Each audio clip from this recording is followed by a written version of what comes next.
y amén. Muy bien, hermanos, hoy quiero contarles una historia preciosa, una historia que creo que en la escuela dominical de tantas, esta es una de las más favoritas de los niños, sin duda alguna. Se emocionan, se alegran cuando escuchan esta historia, ¿verdad?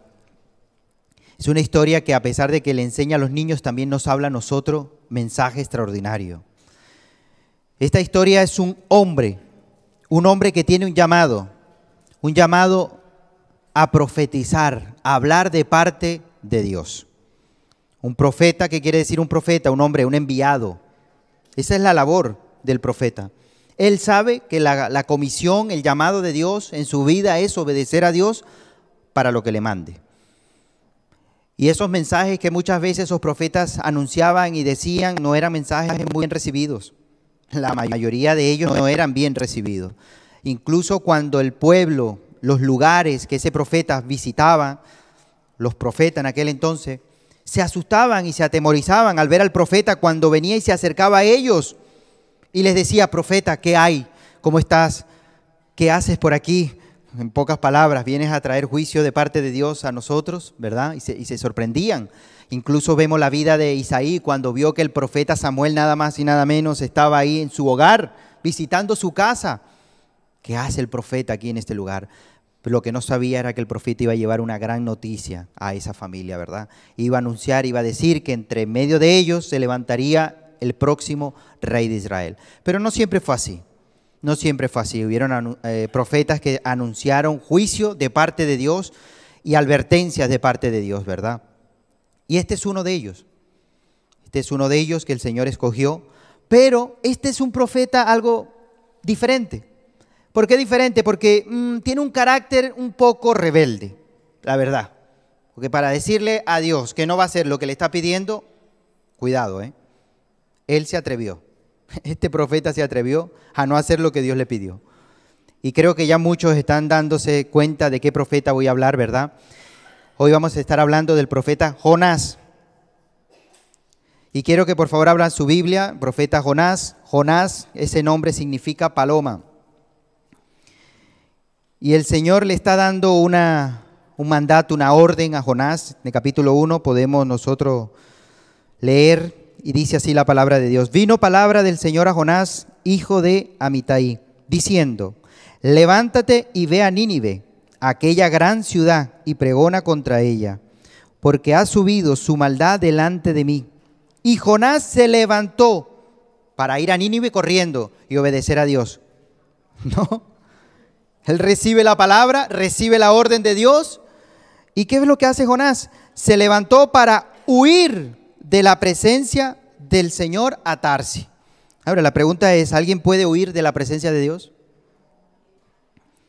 Descendió a Jope y halló una nave que partía para Tarsis. Y pagando su pasaje, entró en ella para irse con ellos a Tarsis, lejos de la presencia del Señor. Él quería huir, alejarse de la presencia de Dios.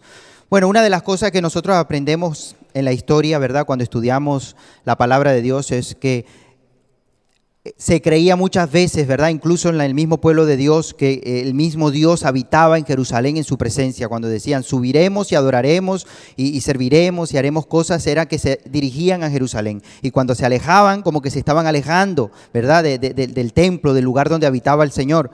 Pero bueno, realmente Dios habita en todos lados, ¿verdad?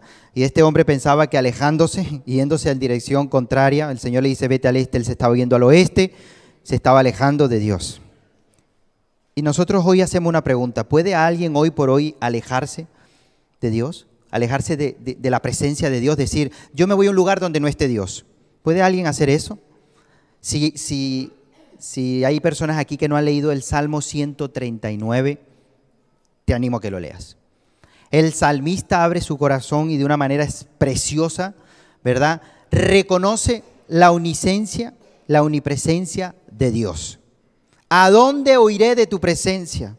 Si subiera al cielo, ahí tú estás. Si subiera a bajar al infierno, ahí tú estás. Aún no ha salido la palabra de mis labios, he aquí tú la sabes toda. Él está reconociendo la soberanía de Dios. Él lo sabe todo. Pero este profeta se rebela, no obedece la palabra de Dios. Él sabe, él tiene un llamado como profeta. Él tiene que anunciar y hacer lo que Dios le está pidiendo porque a eso ha sido llamado. Quizás muchas veces ha estado obedeciendo, no dice aquí otras partes, pero como profeta obedeció, ¿verdad? Y estuvo haciendo diferentes cosas que el Señor le mandó, pero en esta ocasión no quiso. Muchos comentaristas dicen, ¿verdad?, que una de las cosas por la cual no quería ir, que el Señor reconoce y dice aquella gran ciudad, esa ciudad llamada Nínive, era la capital de Asiria, ¿verdad?, del imperio asirio. Esa ciudad era tremenda. Era muy mala, llegó a hacer mucho daño, incluso se llegó a levantar contra el pueblo de Dios. Y quizás dicen los comentaristas que hizo daño en la ciudad donde vivía, ¿verdad? Y donde creció este profeta. Y a él no le hacía mucha gracia ir y anunciar y pregonar la palabra que el Señor les estaba enviando. Si nosotros prestamos atención, muchas veces eran las personas, el extranjero, el de afuera, que siempre se acercaba al pueblo de Dios, querían conocer a Dios, querían saber de Dios, ¿verdad? Vemos incluso aquella mujer, aquella reina, la reina Saba, dice que hizo kilómetros, una distancia muy lejos. ¿Para qué? Para conocer al siervo de Dios, aquel rey con una sabiduría tremenda en la cual ella llegó a escuchar en su reinado, ¿verdad? Y quería acercarse y conocerlo a él y conocer a su Dios. Fíjense lo que hizo esta mujer, ¿no? Y muchas personas hacían ese tipo de cosas, de afuera hacia adentro. Ahora, que en el Antiguo Testamento el Señor pidiera a alguien dentro del pueblo a anunciarle a alguien extranjero o extraño, muy pocas veces. Y una de esas pocas veces la encontramos en este profeta. Quizás este profeta no fue capaz de pasar por alto lo que Nínive en su tiempo quizás hizo, estaba dolido. Este profeta sabía quién era Dios, conocía a Dios y sabía que cuando Dios dice una palabra se cumple, porque él sabe el poder de Dios y él no quería ser el instrumento por el cual el Señor iba a usar para tocar a esa ciudad. Y entonces se monta en un barco, como hemos leído, ¿verdad? Y va en otra dirección. Pero en ese momento que el barco comienza a zarpar y a salir, acontece algo. Dice que se levanta una tempestad, vientos azotan de una manera tremenda, los marineros tienen miedo, ¿verdad? Y dice, hay algo curioso porque dice que cada uno oraba a su Dios. O sea, cada uno tenía un Dios y cada uno oraba a su Dios. ¿Alguna vez has escuchado el comentario que dice, yo creo a Dios a mi manera? ¿Has escuchado eso alguna vez? No me hable. Yo creo en Dios a mi manera. Ah, fíjate, hay varias maneras. Tú tienes tu manera. Ah, yo tengo mi manera. Solamente hay una manera. Y la manera es la que dice la palabra de Dios. Aquí está establecido cuál es nuestro Dios, cuáles son sus mandatos, qué es lo que quiere el Señor de nuestras vidas, cómo conocer a Dios. ¿Queremos conocer a Dios? Acércate a la palabra de Dios y conocerás al Dios que te creó. Pero no hay diferentes maneras. Pero aquí vemos que estos hombres, cada uno clamaba a su Dios. Clamaban a su Dios, pero no veían ningún efecto, no veían respuesta. Seguían lo mismo y cada vez iba creciendo los problemas. Entonces dice que comenzaron a tirar cosas del barco, ¿verdad? Para que no se hundieran. Y en medio que estaban quitando todas las cosas del barco, de repente el patrón del barco se da cuenta de que hay un hombre durmiendo. Estaba tranquilo, desobedece a Dios, se va a hundir el barco y él duerme. Encima de rebelde, tranquilo. Durmió, no se le quitó el sueño por haberse negado a la voluntad de Dios. O sea, el haberse rebelado contra Dios no le quitó el sueño, dormía tranquilamente. Y le dice, levántate, dormilón, ¿tú quién eres? Clama a tu Dios a ver si nos salva de esto que está pasando y está aconteciendo. Dice que tiraron suerte a ver quién era el culpable de lo que estaba pasando en el barco. Alguien tiene la culpa de lo que está aconteciendo aquí dentro del barco. Y cuando echaron suerte, cayó nada más y nada menos que en ¿quién? En Jonás. Pero ¿tú quién eres? ¿Por qué cayó en ti? ¿Quién eres tú? Y dice, yo soy hebreo y sirvo a un Dios verdadero, el que creó los cielos, los mares y la tierra. Aquellos hombres se sorprendieron de lo que estaba diciendo y lo que estaba anunciando este hombre. Y decían, ¿por qué te has puesto en contra de Dios? Porque él le dijo, yo estoy huyendo de Dios. Pero ¿cómo se te ocurre huir de Dios? ¿No ves lo que está pasando y lo que está aconteciendo? Y cuando yo leía esto, me acordé cuando yo era aquel joven rebelde que no quería saber nada de Dios. donde mi familia oraba, intercedía por mí, pero yo no quería saber nada de Dios. Era algo parecido. Yo sentía que Dios me perseguía y en todos lados alguien me predicaba la palabra. Decía, pero esto será posible, ¿será que se están poniendo de acuerdo? En cualquier parte donde estuviera, alguien llegaba y predicaba o hablaba o anunciaba y decía algo de Dios. Pues esto es lo que estaba pasando con este profeta. Había un propósito en él, se tenía que cumplir. Y el Señor iba a hacer lo posible para que se cumpliese la orden que le había dado a este hombre. Y cuando vieron que era este el culpable, Jonás dijo, mira, si verdaderamente quieren que esto se calme, tienen que tomar una decisión. Y la decisión que tienen que tomar es que me echen al mar. Él pensó quizás que si lo echaban al mar se calmaba la tempestad y él moriría. Y listo, se acabó todo. Yo a Nínive no voy a ir. Échenme al mar. Y aquellos hombres, dice que ya no podían más, porque si seguían se hundirían y morirían todos, y tomaron la decisión. Versículo 15, te lo voy a leer. Y tomaron a Jonás y lo echaron al mar, y el mar se aquietó de su furor. Versículo 16. Y temieron aquellos hombres al Señor con gran temor y ofrecieron sacrificios al Señor e hicieron votos. Fíjate, vieron que era verdad, que el Dios grande y poderoso estaba con este hombre, que los dioses que ellos habían clamado no hicieron nada. Pero cuando hicieron lo que dijo él, automáticamente se dieron cuenta que era verdad, que era un Dios real. Y los que estaban dentro del barco comenzaron a adorar a Dios.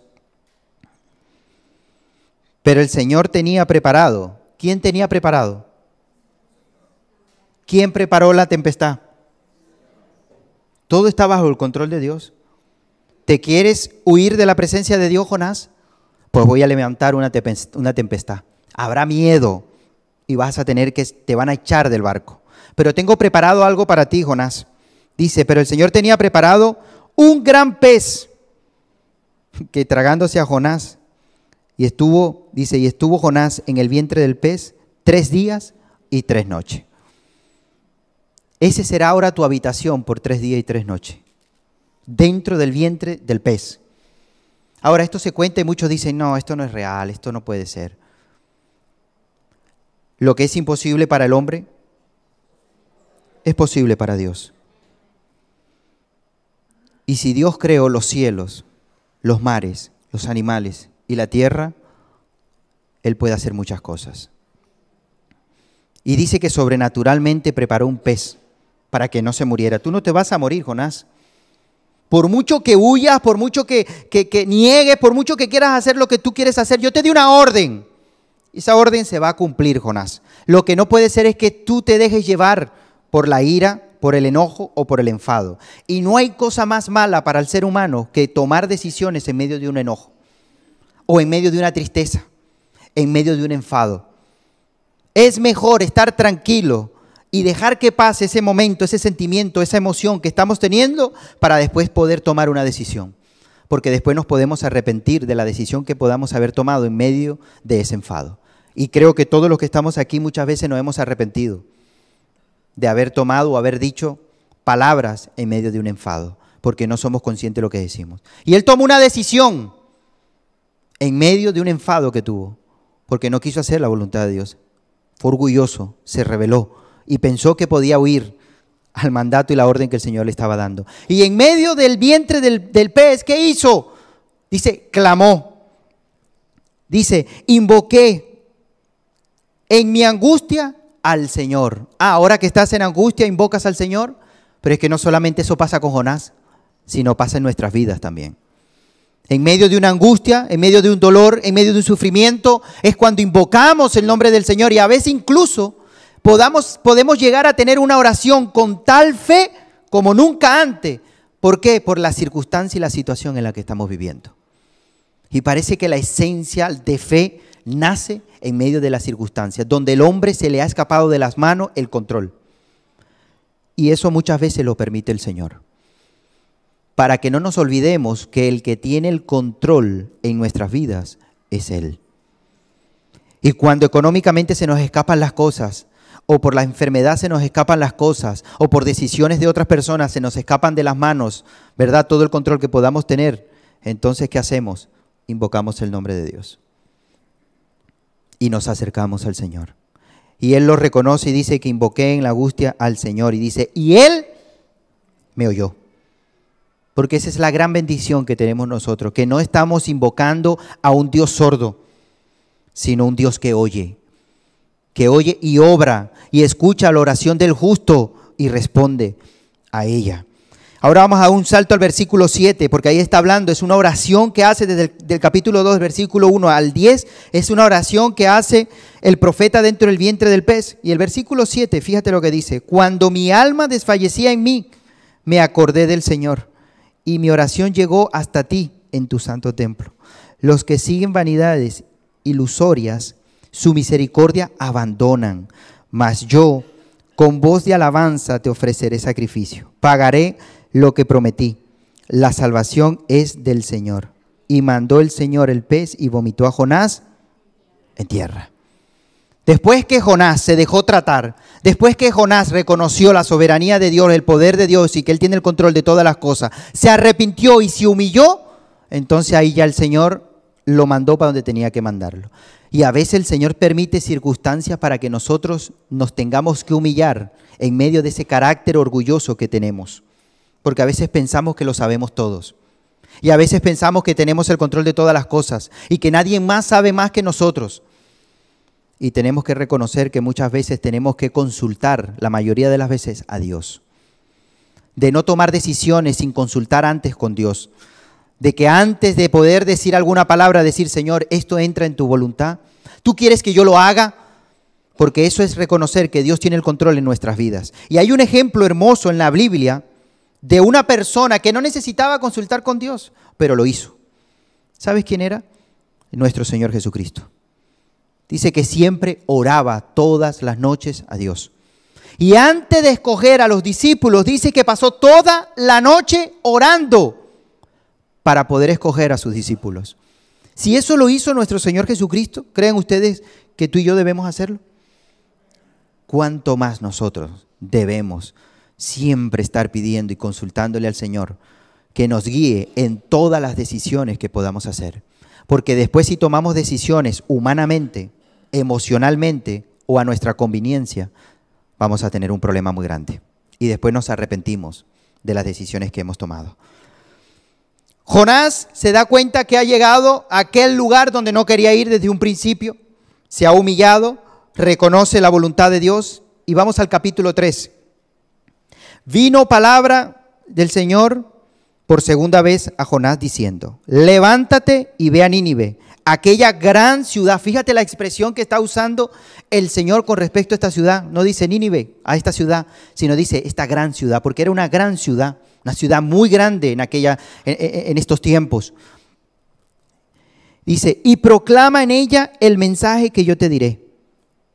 Y se levantó Jonás, esta vez ya no se rebeló contra Dios, esta vez se dejó tratar, entendió la voluntad de Dios. Y dice, se levantó Jonás y fue a Nínive conforme a la palabra del Señor. Y era Nínive una ciudad grande en extremo, de 3 días de camino. Y comenzó Jonás a entrar por la ciudad, camino de un día, y predicaba diciendo, de aquí a 40 días Nínive será destruida.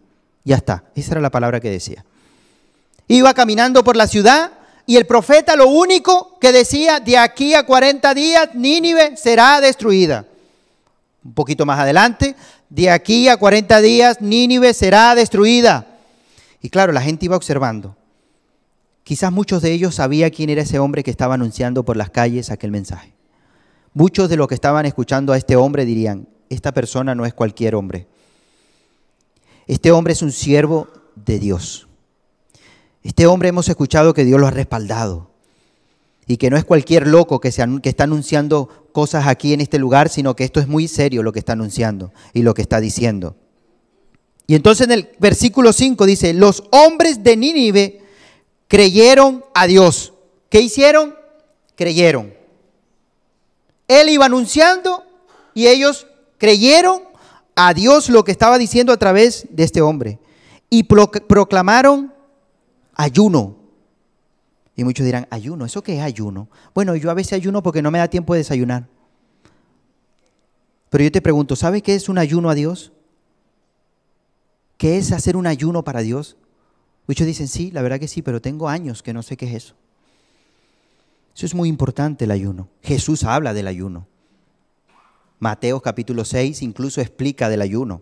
Es más, cuando está hablando en Mateo 6, que es del capítulo 5, 6 y 7, es una enseñanza preciosa que da en el monte de la bienaventuranza. Y en ese sermón y en esa enseñanza que está dando y está anunciando ciertas cosas, el Señor llega a decir en el capítulo 6, lo digo para que lo busques cuando estés en tu casa, dice que hagas 3 cosas en secreto y Él te recompensará en público. Cosas que los fariseos hacían públicamente porque querían ser reconocidos por los hombres, querían ser alabados por los hombres. Y el Señor le dijo, ustedes son unos hipócritas porque buscan ser alabados por los hombres. Ahí está vuestra recompensa. Pero os digo algo, cualquiera que haga estas cosas en lo secreto, yo recompensaré en público. Y una de esas 3 cosas es el ayuno. En secreto, que nadie sepa que estás ayunando para el Señor. El ayuno no es algo que uno dice, bueno, voy a ayunar porque la verdad que me he pasado unos kilos y necesito estar en línea. Voy a hacer ayuno. Eso no es ayuno. Ayuno es algo serio. Es algo tan fundamental para el cuerpo, el poder comer. Algo imprescindible. Si alguien deja mucho tiempo sin comer, se moriría. Ayuno es abstenerse de algo tan importante para el cuerpo. ¿Para qué? Para que el espíritu crezca. Para acercarnos a Dios. Para hacer la voluntad de Dios. Para que el Señor trate nuestra vida y nuestro carácter y tener un tiempo de comunión con Dios, el cual lo necesitamos para crecimiento y fortaleza. Y eso es muy importante, el ayuno. Y esta gente lo entendió. Esta gente dice que creyó a Dios.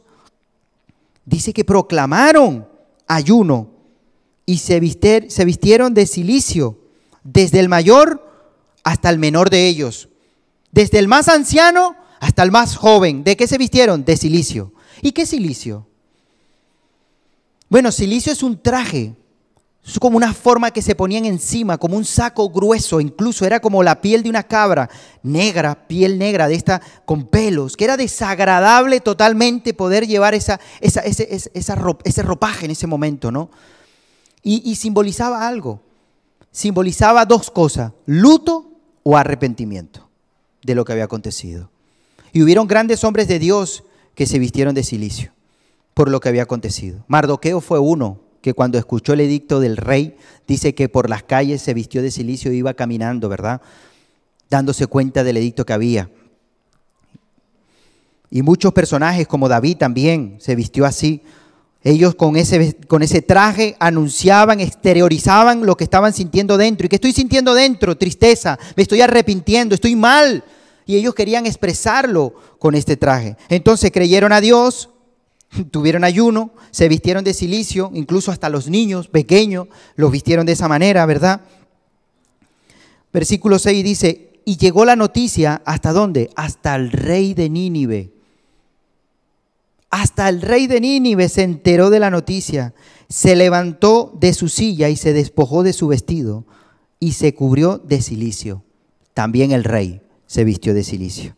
Y se sentó sobre ¿dónde? Sobre ceniza. Ceniza también es muchas veces escuchado, cilicio y ceniza. Y ceniza quiere decir, significa desolación o destrucción. Eso es lo que llegamos a ver cuando vemos una ciudad destruida. Cuando alguien pasa por un lugar que ha sido totalmente destruido, quemado, ¿qué es lo que abunda? Ceniza. Otro comentarista dice que la ceniza también identifica y da a entender al hombre que del polvo ha venido y al polvo volverá. Es un acto de humillación total. Y estas personas lo están haciendo, incluso dice que el rey mismo se viste de cilicio y sobre ceniza se pone. E hizo proclamar, fíjense lo que proclamó el rey, y anunciar en Nínive, por mandato del rey y de sus grandes, diciendo, hombres, animales, bueyes, ovejas, no guste cosa alguna, no se les dé alimento ni beba agua. Un ayuno total, no solamente para los hombres, sino para los animales. Y dice, versículo 8, sino cúbrase de cilicio, hombres y animales, y clamen a Dios fuertemente. Hermano, esto es tremendo. Esto es tremendo, la convicción que esta gente tuvo al anunciar la palabra que estaba diciendo el profeta. Dice que clamaran a Dios fuertemente y conviértase cada uno de su mal camino y de la rapiña que hay en sus manos. O sea, de los malos hechos que han hecho. ¿Qué pasa? Esta gente entendió una convicción absoluta a través del anuncio que este hombre estaba diciendo. En 40 días vendrá juicio a Nínive si no se arrepiente. Fue suficiente. Fue suficiente para que Nínive entendiera el juicio que le vendría a ellos. Y automáticamente cambiaron su conducta y su forma de ser. Y vemos ahí que se refleja el comportamiento de una persona que entiende la voluntad de Dios, que entiende el llamado de Dios. Vemos el carácter de una persona cuando ha entendido la palabra y el mandamiento de Dios para su vida. Una de las cosas que hace es que le cree a Dios. Nínive dice, y creyó a Dios. ¿Qué más? Dice, proclama ayuno, se viste de cilicio, clamaron a Dios y se convirtieron de sus malos caminos. Cuando leía esto me vino un texto que yo sé que muchos de ustedes saben qué texto es. Se encuentra en 2 de Crónicas 7:14. Fíjense lo que dice este texto. Si se humillare mi pueblo, ¿quién está diciendo esto? Dios.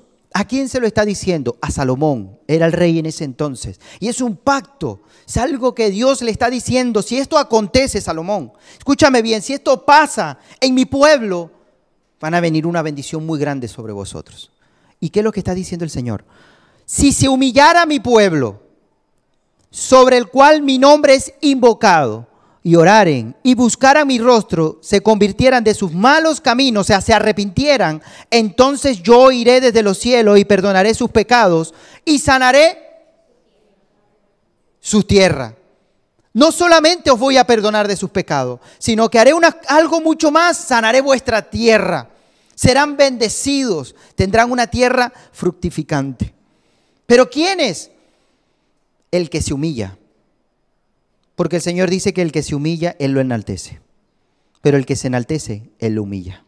¿Y cuántos, si tomamos este texto y decimos, cuántos países, si pusieran en práctica este texto, serían grandemente bendecidos y el Señor sanaría sus tierras? Si esos países se humillaran, no me quites el texto, por favor, si se humillaran, si reconocieran la soberanía de Dios y quitaran la altivez y el orgullo, pensando que ellos tienen el control de todas las cosas, sino que se humillaran verdaderamente delante de Dios y oraran, invocaran y buscaran el rostro y se convirtieran de sus malos caminos, aquellos caminos que no son rectos delante de Dios, que se arrepientan verdaderamente, que es arrepentirse, ir en una dirección, poner freno y andar en otra. Me arrepiento de seguir adelante. Voy para atrás. Busco otro camino que es el camino correcto, el camino de Dios. Entonces, dice el Señor, yo oiré desde los cielos y perdonaré sus pecados. No importa el pecado que haya pasado y que haya acontecido en ese país. Si se humillare mi pueblo, en el cual mi nombre es invocado, se arrepintieran de sus caminos, entonces yo perdonaré sus pecados y sanaré sus tierras. Sería una gran bendición. Sé que muchos de los que están aquí, la mayoría son de otros países. Países donde están haciendo hoy por hoy azotados de una manera muy fuerte, pasando un momento muy difícil, y sobre todo mi país como venezolano. Y yo reconozco que si Venezuela se humillara y no fueran tan altivos, y no pensando que ellos pueden tener el control de todas las cosas, y se arrepintieran de toda la hechicería y la brujería y todo lo que están invocando y toda la idolatría, invocaran el nombre de Dios, que es el único que nos puede salvar, entonces el Señor oirá desde los cielos y sanaría la tierra y perdonaría los pecados, porque esa es palabra de Dios. Pero el hombre no acepta eso. ¿Sabes algo? Fue más consciente Nínive que muchas personas hoy por hoy. Y a muchas personas se les predica, se les habla, se les anuncian y tienen un corazón tan endurecido que no son capaces de entender que el que le está hablando y el que le está diciendo y el que lo está llamando es Dios. Pero Nínive lo entendió Y nada más bastó que un hombre por las calles anunciara que en 40 días si no se arrepentirían venía juicio de Dios. Entonces ellos creyeron, obedecieron, se juntaron todos, se humillaron y el Señor hizo una obra preciosa en ellos, como la hizo en nuestras vidas personalmente. Nosotros reconocimos que el que nos estaba llamando era Dios, era nuestro Señor. Y hemos entendido que el llamado es el Señor. Como hoy muchas veces no es casualidad que estemos hoy aquí escuchando este mensaje, que tú hayas entrado a este lugar o que estés ahora escuchando este mensaje a través de las redes sociales. Dios no se mueve por casualidades, Dios se mueve por la causa. Y la causa del Señor es bendecirte y darte vida y vida en abundancia. Y ese es el propósito de Dios para nuestras vidas. Pero a veces somos orgullosos, somos prepotentes y no queremos escuchar la voz de Dios. Y decimos, no, yo no necesito de Dios. Bueno, yo creo a Dios a mi manera, como aquellos hombres, hasta que se dieron cuenta que estuvieron a punto de perder la vida y que Dios cambió todo el entorno, ¿verdad? Naturalmente, entonces se humillaron y reconocieron y dijeron, verdaderamente Dios es real. El Dios de este hombre es un Dios poderoso. Y dice que se humillaron y ofrecieron sacrificio a Dios. Y eso es lo hermoso cuando hay un corazón que se humilla. Eso es hermoso cuando hay un corazón que reconoce la voluntad de Dios, ¿verdad? Y el versículo 9 dice, ¿quién sabe si volverá? Estos están hablando los de Nínive. ¿Quién sabe si se volverá y se arrepentirá Dios y se apartará del ardor de su ira y no pereceremos?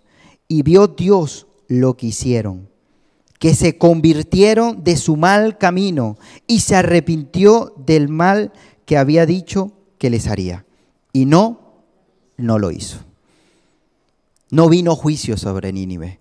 No vino destrucción sobre Nínive. ¿Sabe quién sabía rotundamente que iba a pasar esto? ¿Sabe quién lo tenía claro? Jonás.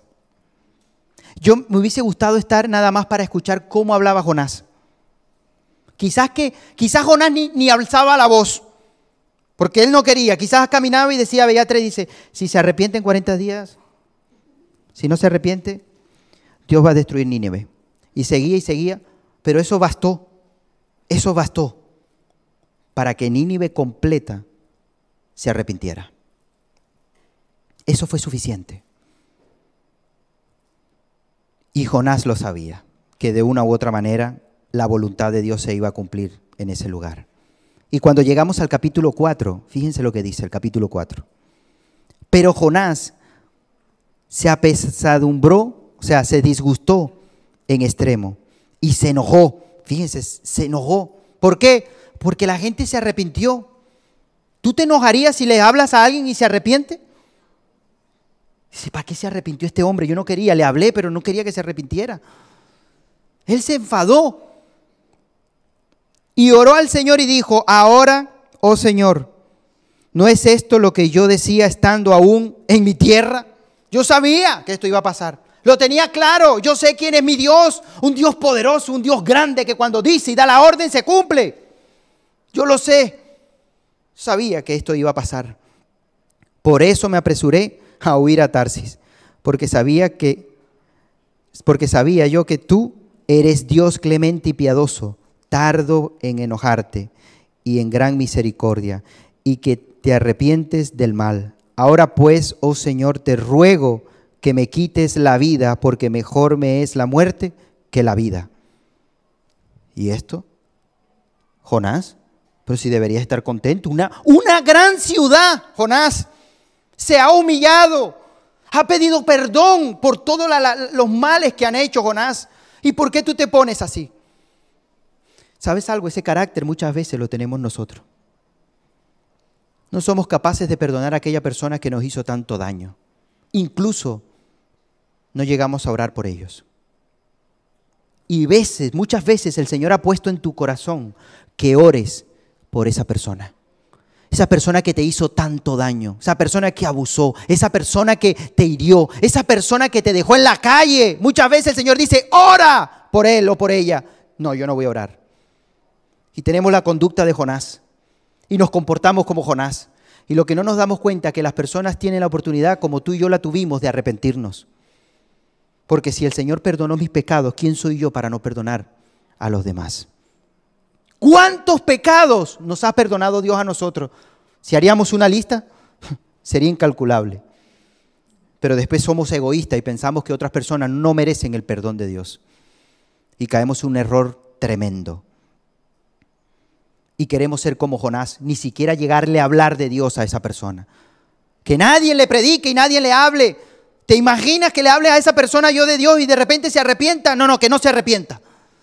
Y llegamos a tener esa conducta de egoísta, de arrogante y de prepotente como Jonás, que en vez de alegrarse, se enfadó. Que seamos un instrumento de Dios. Eso es lo que somos en la tierra, un instrumento de Dios. Y donde Dios nos lleve y donde Dios nos pida que anunciemos y prediquemos, lo podamos hacer. Da igual a la persona que sea y quien sea. Por mucho daño que me hayan hecho, yo le perdono. Y no solamente le perdono, le hablaré del Señor. Porque muchas personas, y hay testimonios reales que pueden ustedes ver en YouTube y buscar, pastores que a sus hijos se lo mataron y ellos no pusieron denuncia. Perdonaron a aquel asesino de su hijo, le predicaron de Dios y esa persona se arrepintió. ¿Y cómo puede pasar eso? ¿Cómo puede acontecer eso? Porque es un hombre que ha entendido el propósito por el cual ha sido llamado. Y el Señor tiene el control de todas las cosas. Y Él nos manda a obedecer y a servirle y a saber perdonar, aunque a veces no entendamos por qué pasan ciertas cosas. Pero te aseguro que tendría más paz en su corazón el ver este hombre que se arrepintió y se entregó al Señor, que quizás denunciándolo y teniendo una condena de 60 años, o vete a saber los años que le darían a esta persona, y no se salvara. Porque al fin y al cabo, el Señor nos dice, no es tuya la venganza, mía es la venganza. Y nosotros debemos descansar en Él y poner todo delante de Dios y que sea Él quien tome el control de todas las cosas. Y en medio de esas circunstancias es donde sale un gran adorador de Dios. Ahí es donde se ve si verdaderamente eres un gran adorador de Dios, un gran siervo de Dios. Este dice, ahora pues, Señor, te ruego, imagínate lo que está rogando, te ruego que me quites la vida, porque mejor es la muerte que la vida. Pero este no fue el único hombre de Dios que actuó y habló de esa manera. ¿Sabes también quién habló así? Hubieron cuatro hombres más que se expresaron de esa manera en una circunstancia de su vida. Uno fue Moisés. Yo te ruego que me des la muerte. Ya Moisés estaba cansado, no podía más. Se encuentra en Números capítulo 11, 15, si lo quieren buscar. Te ruego que me des la muerte. ¿Y por qué Moisés pidió que morirse? Porque ya no aguantaba más de tener que soportar el pueblo de Dios tan incrédulo, de que no crean en Dios, de que para todo era excusa y todo era queja. Y dijo, Señor, yo ya no puedo más con esta carga. Yo ya no puedo más. Te pido que por favor me quites la vida. Otro también que se expresó así fue Elías. Deseando morirse dijo, basta ya, oh Señor, quítame la vida, pues no soy mejor que mis padres. ¿Y en qué momento estaba Elías cuando pidió eso? Cuando, ustedes se acuerdan de Jezabel, ¿verdad? Que mandó a que le quitaran la vida. Él dice que sintió temor y salió huyendo. Y en medio de ese miedo comenzó a decir estas expresiones. Pero ¿quién es Elías? Un hombre que había hecho que descendiera fuego del cielo y que había matado a 450 profetas de Baal. Resulta que después tiene miedo por lo que ha dicho una mujer. Una mujer, unas palabras de una mujer, llegó a salir corriendo, sintió tanto temor, tanto miedo, que le pidió a Dios que le quitara la vida, que ya no podía más. Job, también otro personaje, Job, capítulo 3, versículo 20. Si me lo pueden poner, Job, capítulo 3, versículo 20 al 21.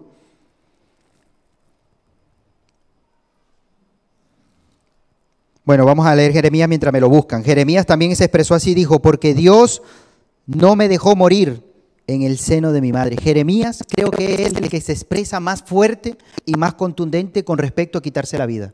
No quise poner los otros textos. Yo te voy a dar los textos. Se encuentra en Jeremías 20, 17.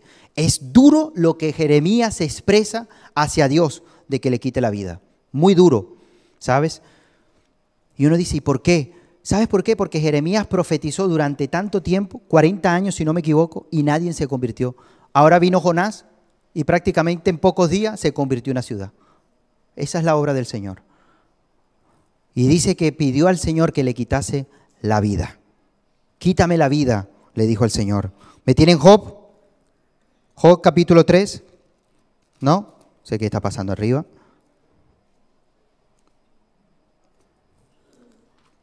Job capítulo 3. El versículo 20, 21.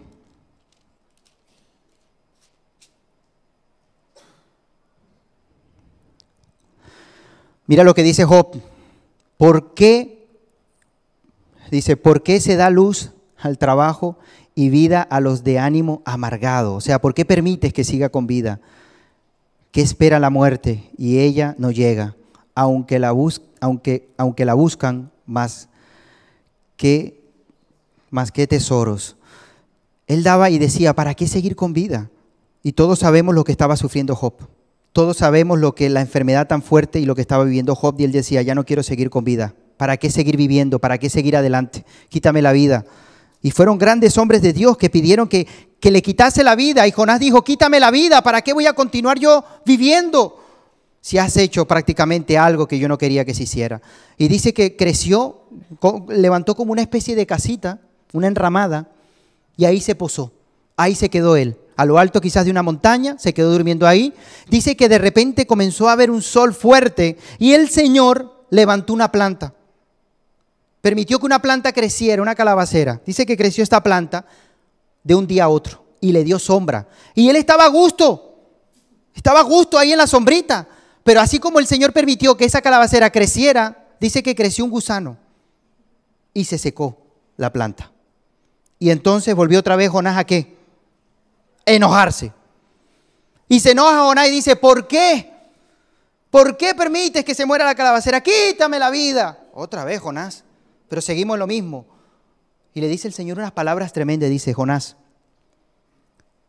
¿te preocupas tanto o sufres tanto por esta calabacera o esta planta que ni la has regado, ni has hecho nada por ella? Y sufres porque ha muerto y ha caído delante de ti, ¿verdad? Y después da una expresión tremenda.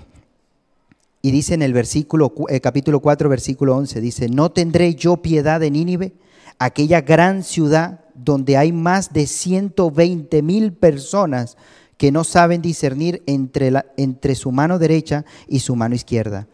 Y muchos animales, como queriendo decir, ¿sabes algo? Tú te preocupas por esta planta, que no hiciste nada por ella. No me voy a preocupar yo por mi creación. No me voy a preocupar yo por hombres y mujeres y niños. Y ahí vemos el amor de Dios de una manera hermosa, hermano. Ahí vemos la bondad y la misericordia de Dios en nuestras vidas. Esa misericordia que nos alcanzó. Esa misericordia que no lo merecíamos, pero en el amor de Dios nos los permitió. Y es conocerles. Es aceptar la voluntad de Dios. Es saber de que a pesar de nuestra conducta pecaminosa como Nínive, que vivía en ese pecado, estaban viviendo erróneamente, el Señor permitió y le dio la oportunidad que le anunciasen esas palabras. También se nos anunció a nuestras vidas esa palabra de salvación. Y yo te pregunto, ¿vas a aceptar esa palabra de salvación o vas a seguir viviendo en esa rebeldía como Nínive? Pensando que tú tienes la razón, que tú lo haces a tu manera y que esto no es la manera correcta. Que crees a Dios a tu manera como estos hombres. Solamente hay una. Y en estos tiempos son los últimos tiempos y creo que todos estamos de acuerdo. ¿Y sabes qué está haciendo Dios en estos últimos tiempos? Derramando su misericordia como nunca antes. Permitiendo que la gente le conozca como nunca antes. Y si no, vean estos viajes que está haciendo el pastor, estos viajes misioneros, cuántas personas se están arrepintiendo, cuántas personas viajan kilómetros y kilómetros para escuchar el mensaje de Dios y aceptar a Cristo como su Salvador. Y el Señor nos ha dado la gran bendición de podernos congregar en este lugar, donde muchas personas no lo pueden hacer. No es casualidad que tú estés aquí. Dios te está llamando con un propósito. Dios quiere bendecir tu vida. Tenemos que arrepentirnos. Tenemos que entregar nuestra vida delante de Dios. Y entonces el Señor obrará. Y así como dice, sanaré tu tierra, el Señor también va a sanar nuestras vidas, nuestros corazones, nuestra mente y nuestros pensamientos. Porque los pensamientos del Señor no son nuestros pensamientos. Él quiere el bien para nosotros. La voluntad de Dios es buena, agradable y perfecta. Y el bien y la misericordia dice que nos seguirán todos los días de nuestras vidas. ¿Lo crees? Cierra tus ojos ahí donde estás. Dios es bueno. Dios es bueno. Aunque este profeta era un poco desobediente, la desobediencia reconoció el poder de Dios. Él dijo, yo sé que esta ciudad se iba a arrepentir. Yo sé que tú llegarías y tendrías misericordia de ellos porque yo te conozco. Y la pregunta es, ¿tú conoces a Dios? ¿Conoces al Señor? ¿Conocemos verdaderamente al Señor? Ese Dios bondadoso, misericordioso, el Señor de amor, aquel que lo dio todo por nosotros. El Señor dice que debemos ser misericordiosos, así como Dios es misericordioso. Que debemos confiar en Dios en todo momento. Él tiene el control de tu vida. Él tiene el control de todas las cosas. Señor, yo te doy gracias. Gracias por este tiempo, Señor. Gracias por tu presencia, Dios mío. Gracias por tu palabra, Padre. Porque así como hemos visto esta ciudad, Señor, que se ha humillado, así como hemos visto esta ciudad que ha reconocido, Señor, que tú eras el Dios Todopoderoso. Dice que creyeron. Ayunaron toda la ciudad. Se vistieron de cilicio, reconociendo de que había un arrepentimiento dentro de ellos. Clamaron a Dios, al Dios verdadero, al Dios real. Se convirtieron de sus malos caminos. Hicieron lo que tú querías, Señor. Y tu misericordia se derramó sobre esa ciudad, así como se ha derramado en nuestras vidas, Señor. Yo te doy gracias porque tú eres un Dios poderoso, un Dios verdadero, un Dios que tienes el control de todas las cosas, Señor. Y así como dice tu palabra, oh Señor, tú me has examinado y has conocido. Tú has conocido mi sentarme y mi levantarme. Has entendido desde lejos mis pensamientos. Has escudriñado mi andar y mi reposo. Y todos mis caminos te son conocidos. Pues aún no está la palabra en mi lengua, y he aquí, oh Señor, tú la sabes toda. Detrás y delante me rodeaste, y sobre mí pusiste tu mano. Tal conocimiento es demasiado maravilloso para mí. Alto es, no lo puedo comprender. ¿A dónde huiré de tu espíritu? ¿Y a dónde huiré de tu presencia? Si subiere a los cielos, allí está tú. Y si en el Seol hiciera mi estrado, he aquí, allí tú estás. Si tomare las alas del alba y habitar en el extremo del mar, aún allí me guiará tu mano y me asirá tu diestra. Gracias por tu presencia, Señor. No hay lugar donde podamos escondernos o alejarnos de ti, Señor. Tú moras y habitas en nuestros corazones, Señor. Tú nos acompañas donde quiera que estemos. Y yo te pido en esta hora, Señor, que tú nos fortalezcas. Que tú restaures, Señor, nuestras vidas, nuestros corazones, nuestros pensamientos, Señor. Restaura las familias, los hogares, Dios mío, en esta hora, Dios. Ayúdanos, Señor, a vivir una vida digna delante de tu presencia. Y sobre todo, Señor, ayúdanos a perdonar a los demás. A ser misericordioso, Dios mío, por las personas. Amar a nuestro prójimo, Señor, como dice tu palabra, Señor. Que podamos bendecir aunque nos maldigan y podamos hacer el bien aunque nos hagan tanto daño, Dios mío santo. Pero que reflejemos tu amor en nuestra conducta, Señor, y nuestro comportamiento, Dios mío. Porque queremos darte a ti toda la gloria y toda la honra. Tú eres el único digno de ella, Señor. Al Dios verdadero, al cual alabamos, glorificamos y exaltamos en esta hora, Señor. Señor, tu palabra dice que te humillaste, que te despojaste de todo y te hiciste siervo, y siervo hasta la muerte y muerte de cruz, Señor. Ese eres tú, Señor. Lo diste todo por nosotros, Padre, para que hoy seamos salvos y para tener una vida y una vida en abundancia, Padre. Ayúdanos a predicar esta palabra, Señor, que cambia y transforma las vidas y las familias, Señor, y que podamos anunciarle este mensaje a tantas personas que se están perdiendo en este mundo, Señor, y que están sufriendo de ansiedad, Dios mío, que están sufriendo de depresión, Dios mío, familias que están siendo destruidas, Señor. Ayúdanos a llevar este mensaje de salvación, Señor, que necesita este mundo, Señor, y esta sociedad, Padre. Gracias por cada uno de mis hermanos que hoy están aquí presentes, Señor. Que esta palabra, Señor, sea atesorada en sus corazones y que la pongan en práctica en sus vidas y que podamos salir de tu presencia llenos con el poder de tu Espíritu. Te lo pedimos, Señor, en el nombre de Jesús. Amén y amén. Gloria a Dios.